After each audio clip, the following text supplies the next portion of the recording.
kami menyepakati bahwa saya sebagai ketua itu akan diusung menjadi satu-satunya calon dari Partai Amanat Nasional hari ini. Pastinya PAN juga menargetkan untuk menang. Iyalah, ngapain kita ikut kontestasi kan?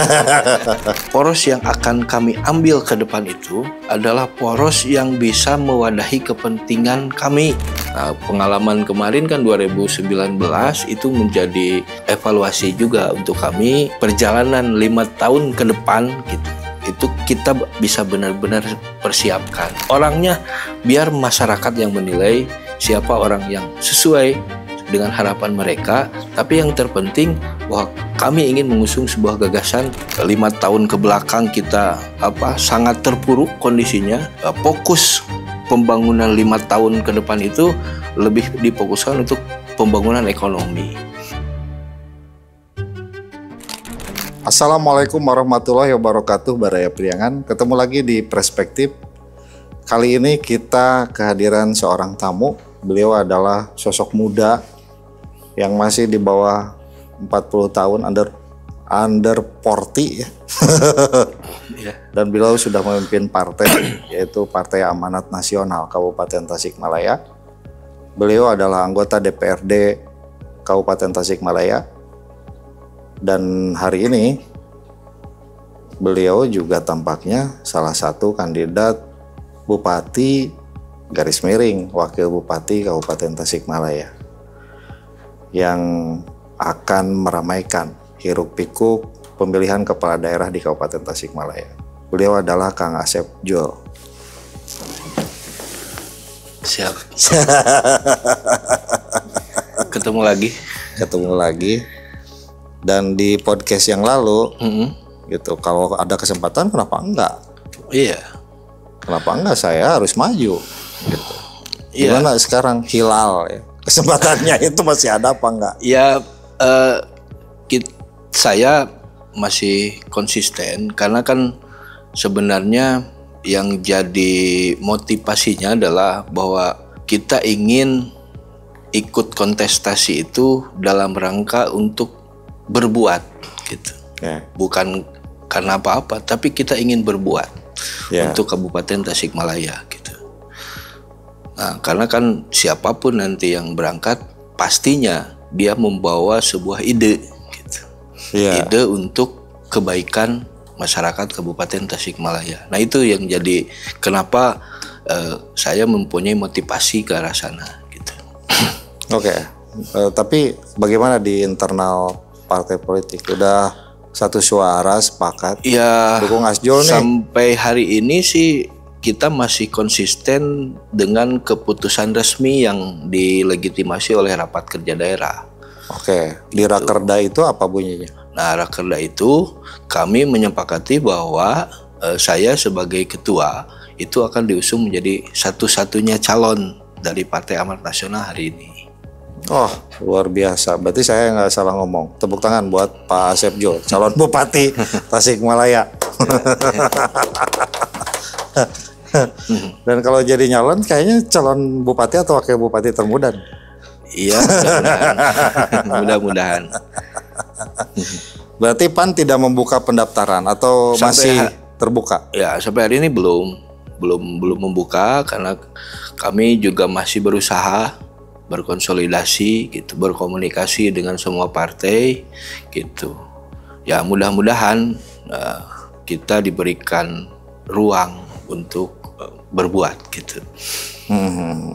Nah, adapun nanti hasil yang kami peroleh yaitu disesuaikan dengan hasil konsolidasi, hasil proses gitu. Karena kan kita masih punya waktu.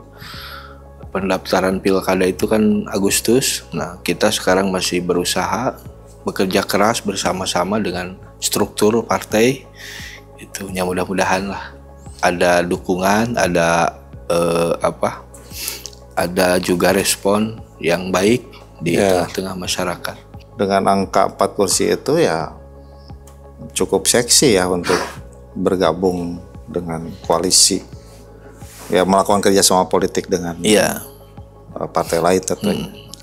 Sejauh ini gimana hasil komunikasi? Apa masih landai-landai saja atau gimana? Komunikasi sudah berjalan gitu dengan beberapa partai itu, tapi kan ini hanya baru sebatas komunikasi biasa, belum mengarah ke urusan koalisi strategis gitu. Karena semua partai juga hari ini kondisinya hampir sama gitu, masih melihat-lihat gitu. Masih mengkaji. Artinya ada pilihan strategis ya yang harus terukur dan realistis juga gitu. Iya, karena betul. Ya bukan mungkin ya, pastinya PAN juga menargetkan untuk menang. Iyalah. Ngapain kita ikut kontestasi kan? Gitu. Karena semuanya juga akhirnya kita harus berpikir rasional, tetapi juga tidak melupakan proses gitu. Proses yang mengarah ke sana gitu. Oke, menurut bacaan di Akang sendiri sebagai ketua partai sekarang, kemungkinan seperti apa pilkada Kabupaten Tasikmalaya? Ya, sampai hari ini masih dinamis, semua partai memunculkan calonnya masing-masing gitu. Ya, meskipun baru ada sebagian gitu yang dianggap memiliki ruang lebih gitu di kabupaten gitu. Ya, tentunya kalau melihat sisi hasil pemilu kemarin, kita berkaca ke jumlah kursi yang ada gitu. Tetap itu juga jadi pantauan, jadi bahan kajian kami gitu di internal untuk bagaimana kita bisa berkomunikasi yang baik dengan mereka gitu, karena kami juga sadar kan dengan hasil perolehan pileg kemarin kami butuh gitu komunikasi kerjasama dengan yang lain gitu. Ya, nggak bisa berdiri sendiri ya. Nggak bisa berdiri sendiri. Berarti kalau kita lihat grade positioning hasil pileg sekarang, taruhlah ada di 4 besar ya. Di 4 besar itu berarti ada Gerindra 9 kursi ya. PDIP 9 kursi. Lantas disusul Golkar ya. PKB dulu. PKB 8 kursi. Golkar 7 kursi. Ini tentunya akan menjadi penentu ya. Ya, sampai hari ini kajian kami masih ke sana. Ya. Lalu satu lagi posisi Wabub ya. Posisi Wakil Bupati yang P3 itu di posisi 6, peringkat 5 ya. Gitu. Dari sana prediksinya kira-kira berapa poros yang akan terbangun nanti? Kelihatannya menurut kajian kami itu antara 3 atau 2 poros. Berarti kalau 2 head to head ya? Untuk kondisi hari ini gitu. Ya, mudah-mudahan dengan proses sekarang selama 2 atau 3 bulan ke depan itu akan ada perubahan. Nah, itu juga yang kami usahakan di internal partai. Itu. Jadi kami komunikasi juga dengan yang lain untuk bisa memberikan warna yang lain gitu, supaya tidak juga terfokus ke yang 4 tadi. Gitu. Berarti mungkin ada 4 poros, mungkin juga ada 3 poros. Ya, masih banyak lah mungkin juga ada, terutama mungkin partai-partai yang sudah definitif dan declare ya. Kalau dia nyalonin bupati, taruhlah PDIP dengan petahananya Pak Ade Sugiarto gitu ya. Lalu ada Golkar ya, dengan 3 nama yang muncul di Golkar. Kalau di PAN sendiri memang sengaja tidak dimunculin atau matok di keputusan Rakerda yang enggak, sebenarnya gini, kalau memang nanti hasil kajian di internal kami itu harus ada perubahan gitu, maka langkah strategis yang kami ambil, kami ingin memunculkan calon itu setelah kita berkomunikasi dengan partai yang lain gitu. Jadi harapan besarnya seperti itu, supaya calon yang memang masuk ke sana itu calon yang benar-benar siap gitu untuk mengikuti kontestasi, dan kita juga punya bahan bisa sesuai dengan aturan normatif yang ada, yaitu kan untuk bisa mencalonkan bupati dan wakil bupati itu pasangannya harus 10 kursi. Nah, kami berharap membangun koalisi dulu gitu, baru kita buat sekretariat bersama atau apalah bentuknya gitu. Nah, baru di sana kita mengkaji secara strategis siapa calon yang memang benar-benar layak untuk diterima di masyarakat Kabupaten Tasikmalaya hari ini. Ya, ada semacam kajian yang lebih. Soalnya kan kami berpikir kalaupun PAN gitu yang hanya memiliki 4 kursi membuka pendaftaran, ya ujung-ujungnya tetap kita harus berkoalisi dengan yang lain gitu. Itu yang agak berat buat kami. Makanya kami lebih banyak berkoordinasi untuk membangun koalisinya dulu. Dalam beberapa perhelatan PAN itu tahun kemarin pengusung ya. Posisinya di pengusung, tidak mencalonkan kader. Lalu sebelumnya sama pengusung gitu, juga. Jadi selama dari mulai berdiri sampai hari ini, khususnya di Kabupaten Tasik, kita belum pernah secara langsung mengusung kader internal. Adapun kemarin kita mempunyai wakil bupati itu hanya sebentar untuk mengisi kekosongan saja. Tapi itu juga jadi bahan untuk motivasi kami untuk supaya ke depan juga kita bukan hanya sebagai pengusung saja gitu, tapi kita ingin ke depan PAN bisa mendorong kader internalnya untuk bisa mengikuti kontestasi pilkada hari ini.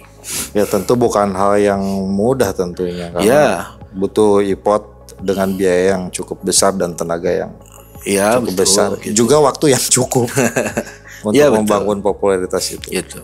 Ya, minimalnya kan ke depan ketika kita mengusung bupati atau wakil bupati, mereka yang ikut itu harus masuk menjadi bagian dari kita gitu.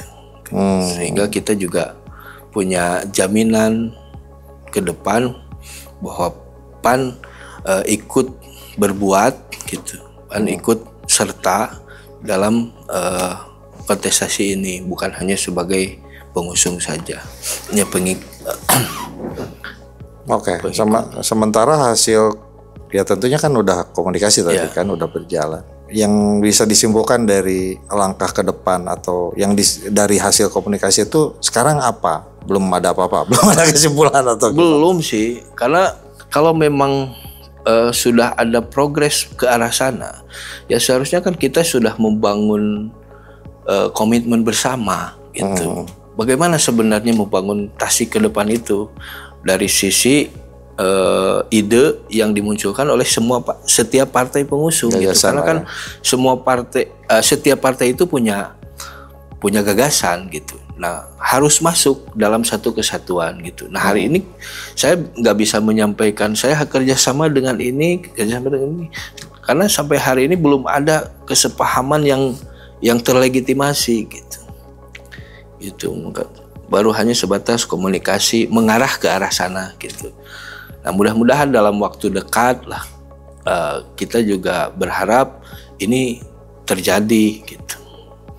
Komunikasi ini berlanjut ke tahapan selanjutnya, yaitu pembahasan strategis bagaimana untuk menghadapi kontestasi pilkada ke depan. Tentu kan hari ini 24 jam ya melakukan pemantauan gitu ya.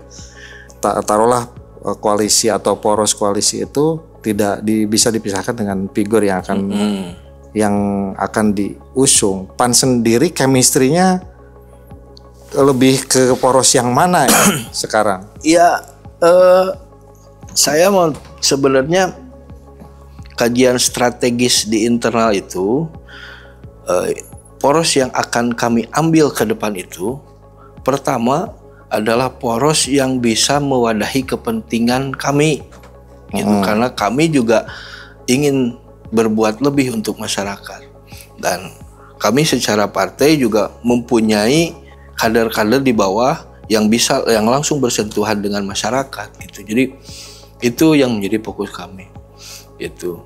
Nah sampai hari ini kami belum merasakan itu gitu.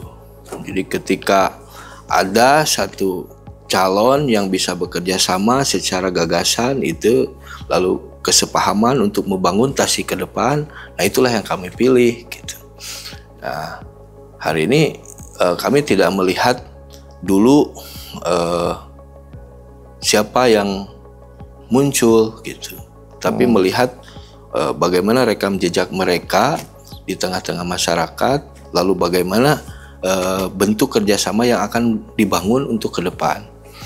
Nah itu ya mudah-mudahan dalam waktu dekat lah sekarang, karena memang kan singkat prosesnya untuk pilkada hari ini itu 1 kali 24 jam kita tidak berhenti terus berkomunikasi untuk mempercepat itu gitu. Ya, dan sampai pada akhirnya harus membuat sebuah kesimpulan langkah sikap politiknya seperti apa besok. Nah kalau misalkan kita berkaca ke taruhlah 2019 yang digeser 2020 pelaksanaan pilkadanya tuh, apakah PAN akan seperti posisi kemarin? Kemarin kan posisinya tuh PAN tidak mengusung, PAN ikut pendukung gitu ya, pendukung salah satu calon. Konsisten, saya jawabannya tetap ke yang tadi, bahwa hari ini kami PAN itu belum bisa menentukan gitu, karena kami masih berusaha hari ini untuk supaya bisa mengikuti kontestasi kemanapun nanti arahnya gitu. Intinya PAN hari ini ingin ikut kontestasi, ingin ikut berbuat gitu untuk kebaikan Tasik. Jadi tidak dulu menentukan figur. Tidak dulu menentukan kemana arah koalisi gitu. Tapi kami terus berkomunikasi, mengkaji untuk supaya kajian ini dibuat langkah strategis yang matang gitu, sehingga kita tidak salah pilih. Nah, pengalaman kemarin kan 2019 itu menjadi evaluasi juga untuk kami gitu, sehingga perjalanan 5 tahun ke depan gitu, itu kita bisa benar-benar persiapkan gitu, sehingga PAN bisa mendapatkan kepercayaan lebih gitu di masyarakat kabupaten. Saya tidak mau terjebak dalam bicarakan orang, membicarakan figur gitu, membicarakan kapitalisasi di koalisi gitu.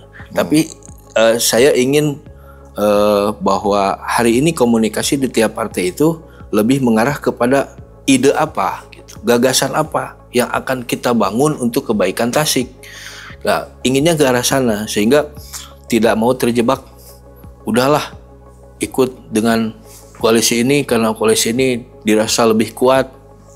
Ini juga sama, tidak ke sana. Orangnya biar masyarakat yang menilai siapa orang yang sesuai dengan harapan mereka. Tapi yang terpenting bahwa kami ingin mengusung sebuah gagasan yang lebih baik ke depan gitu, yang bisa diterima oleh masyarakat kabupaten. Oke. Mungkin bisa disampaikan gagasan prinsip apa yang diperjuangkan, ya politik gagasan apa yang diperjuangkan oleh teman-teman? Ya tentunya kan setiap partai punya gagasan sendiri. Khusus PAN itu kami ingin bahwa ke depan kami bisa memberikan ruang yang lebih untuk masyarakat, terutama dalam hal-hal yang hari ini gitu masih sangat dibutuhkan gitu. Jadi selama 5 tahun ke belakang kita sangat terpuruk kondisinya. Ya ke depan pertama kita ingin bahwa fokus pembangunan 5 tahun ke depan itu lebih difokuskan untuk pembangunan ekonomi. Gitu. Pembangunan ekonomi yang didukung juga dengan kondisi-kondisi sosial yang membaik di masyarakat. Sehingga, nah itu kami juga ketika berkoalisi bukan hanya sekedar pelengkap saja, meskipun kita hanya mempunyai 4 kursi gitu. Nah, kami juga banyak kader-kader di bawah yang ingin berbuat kepada masyarakat, sehingga perlu juga kerjasama yang baik dengan pemerintah yang akan memimpin ke depan. Bukan hanya sekedar kita mengikuti saja, kita mengikuti ketok palunya saja gitu. Tapi kita juga ingin berbuat yang lebih ke depan. Sehingga ide-ide yang tadi kita masukkan juga bisa menjadi kekuatan gitu di gerakan kepartaian gitu. Oke, menarik sekali pembicaraan kita, Kang Asep, banyak sekali dan ini pembicaraan yang cukup serius ya. Harus dipikirkan secara serius. Iya, betul. Karena memang dinamika pilkada masih agak slow ya, masih landai-landai saja. Lalu kepastian kandidasinya juga belum pasti juga ya, siapa ya sebenarnya yang kandidasi yang kuat. Perhitungan kekuatan juga kan mesti ada datanya gitu. Iya, yang menjadi dasar gitu. Yang menjadi dasar kita itu tetap kita tidak melupakan juga sejarah gitu. Sejarah ke belakang. Bagaimana pembangunan Kabupaten Tasik dari periode ke periode gitu. Itu juga menjadi satu bahan kajian kami gitu. Bagaimana menciptakan sebuah pemimpin di Kabupaten Tasik yang juga bisa bisa memberikan hal yang lebih baik lagi ke depan untuk masyarakat. Oke. Itu yang menjadi prinsip PAN yang dibawa dikomunikasikan ke hari ini ya dalam konteks pilkada. Mudah-mudahan apa yang menjadi cita-cita jadi lancar ya. Iya, mudah-mudahan, amin. Tentu saja sekarang kan sudah persiapan mungkin kan untuk pencalonan. Oh, dari kemarin juga. Kan hasil rakerda itu 3 tahun ke belakang malah. Sosialisasi udah dilakukan ke bawah gitu ya. Naikin popularitas, elektabilitas, termasuk persiapan logistiknya. Ya. Oke, terima kasih Kang Asep atas kehadirannya. Kita akan berbincang lagi di episode berikutnya dengan pembahasan yang tak kalah menariknya. Tonton terus diskusi dan berita-berita politikpriangan.com. Mudah-mudahan ini menjadi referensi bagi baraya semua. Terima kasih. Assalamualaikum warahmatullahi wabarakatuh. Waalaikumsalam. Hatur nuhun.